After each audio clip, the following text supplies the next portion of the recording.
सबसे पहले मैं तमाम बिहार वासियों को बिहार दिवस की ढेर सारी बधाई, ढेर सारी शुभकामनाएं देता हूं। आज बिहार दिवस के दिन हम लोगों ने एक इनिशिएटिव बीटो के नाम से कुछ साल पूर्व इसको हम लोगों ने अधिकृत तौर पे बीटो की शुरुआत की थी, बिहार इंटरनेशनल ट्रेड ऑर्गेनाइजेशन करके।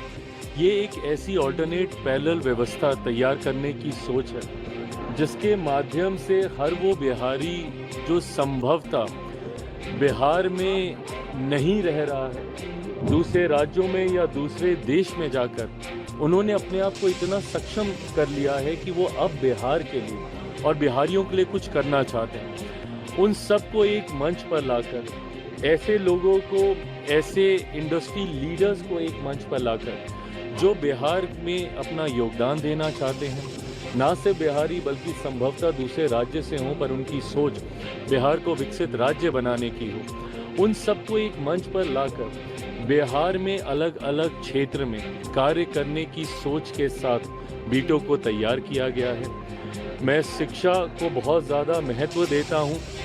बीटो में हम लोग इनिशिएटिव्स में हम लोग यूनिवर्सिटी पे हम लोग कार्य कर रहे थे। आज जिस तरीके से उसकी घोषणा भी और आज हम लोग LOI भी साइन कर रहे हैं, उसके माध्यम से बहुत जल्द बिहार में एक ग्लोबल स्टैंडर्ड की एक यूनिवर्सिटी मेरे नेता, मेरे पिता आदरणीय रामविलास पासवान जी के नाम पर उसका जल्द ही भूमि पूजन करके निर्माण कार्य शुरू किया जाएगा और जल्द ही सत्र की भी शुरुआत की जाएगी। मैं स्वास्थ्य के क्षेत्र को भी उतना ही महत्व देता हूं और मैं चाहता हूं कि बिहार के हर एक ब्लॉक में एक मल्टी स्पेशलिटी हॉस्पिटल हम लोग खड़ा कर सकें, तैयार कर सकें। उस दिशा में भी हम लोगों ने आज पहल शुरू की है।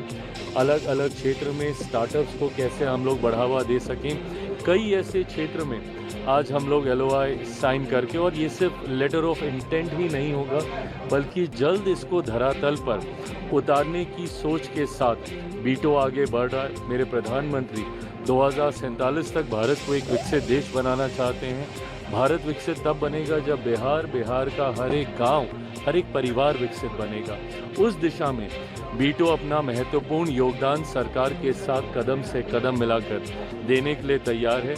और आज बिहार दिवस के दिन हम लोगों ने न सिर्फ देश भर से आए हुए लोगों को बल्कि अलग अलग देशों में भी, कई देशों में जहाँ पे बीटो के चैप्टर्स हैं वहाँ पे भी डिजिटल माध्यम से कई साथी हमारे जुड़े हैं, भले वो जापान हो, US के अलग अलग राज्य हों, ऑस्ट्रेलिया हो, सिंगापुर हो, UK हो, दुबई हो, तो कई ऐसे देशों के लोग भी आज हम लोग के साथ डिजिटली जुड़े।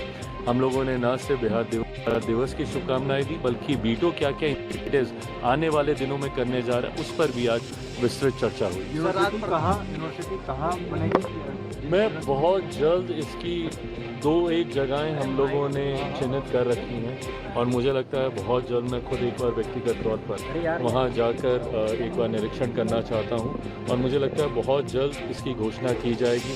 मैं चाहता हूं मेरे नेता, मेरे पिता आदरणीय रामविलास पासवान जी का जयंती दिवस आने वाला है जुलाई में, 5 जुलाई को उनका जयंती दिवस है, उससे पहले हम लोग इसकी शुरुआत करें। सर, प्रधानमंत्री नरेंद्र मोदी के नाम एक रिकॉर्ड बना है कि उन्होंने सबसे ज़्यादा दिनों तक पब्लिक ऑफिस में सेवा दी है। इससे पहले सिक्किम के पूर्व मुख्यमंत्री पवन सिंह तोमर के नाम की रिकॉर्ड था। मैं मेरे प्रधानमंत्री जी को विशेष तौर पर, ये उपलब्धि सिर्फ उनकी उपलब्धि नहीं है, मैं मानता हूँ कि ये उपलब्धि हर उस देशवासी की है जिन्होंने मेरे प्रधानमंत्री पर विश्वास रखा, उनकी सोच पर विश्वास रखा। और ये कोई सामान्य बात नहीं है। इतने दिनों तक आप सरकार के प्रमुख स्तर पर रहकर जन सेवा में आप अपना योगदान दें। जिस तरीके से आज प्रधानमंत्री जी के नाम ये रिकॉर्ड, और हम लोगों ने खुद देखा है लगभग पिछले 2.5 दशक से ज़्यादा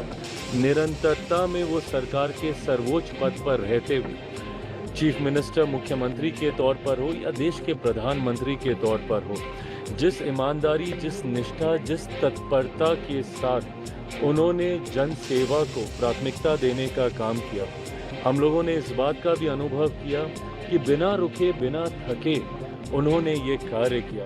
दिन में 18-18, 20-20 घंटे कार्य करना, नवरात्रि के दिन चल रहे हैं, मैं मानता हूँ इसमें बिना कुछ खाए हुए जिस तरीके से वो देश सेवा में वो लगे रहे। आज यही कारण है कि आज वैश्विक स्तर पे इतनी चुनौतियाँ होने के बावजूद भारत में एक स्थिरता का माहौल है। आज इतनी चुनौतियां होने के बावजूद भारत की अर्थव्यवस्था दुनिया में सबसे तेज़ी से बढ़ने वाली अर्थव्यवस्था है। वैश्विक बाजार आज भारत के लिए खुल रहे हैं। इन तमाम परिस्थितियों में भारत को मजबूती देने का काम मेरे प्रधानमंत्री आदरणीय नरेंद्र मोदी जी की सोच, उनकी नीतियों ने किया है। मैं अपनी तरफ से, अपनी पार्टी लोक जनशक्ति पार्टी रामविलास की तरफ से मेरे प्रधानमंत्री को ढेर सारी बधाई, शुभकामनाएं देता हूं और इसी तरीके से निरंतरता। मुख्यमंत्री बनाने को लेकर के कि नए मुख्यमंत्री कौन, कहां से, किसे बनाया जाएगा, बातचीत काफ़ी हद तक पूरी भी हो गई है। महज अब एक औपचारिकता है ऐलान भर की और मुझे लगता है कि बहुत जल्द उसको भी पूरा कर दिया जाएगा। एक बात स्पष्ट है कि जो भी नई सरकार का नेतृत्व करेगा वो मेरे मौजूदा मुख्यमंत्री, हमारे बिहार के मौजूदा मुख्यमंत्री आदरणीय नीतीश कुमार जी के अनुभव, मार्गदर्शन, उनकी सोच पर चलने वाला वो नेतृत्व होगा।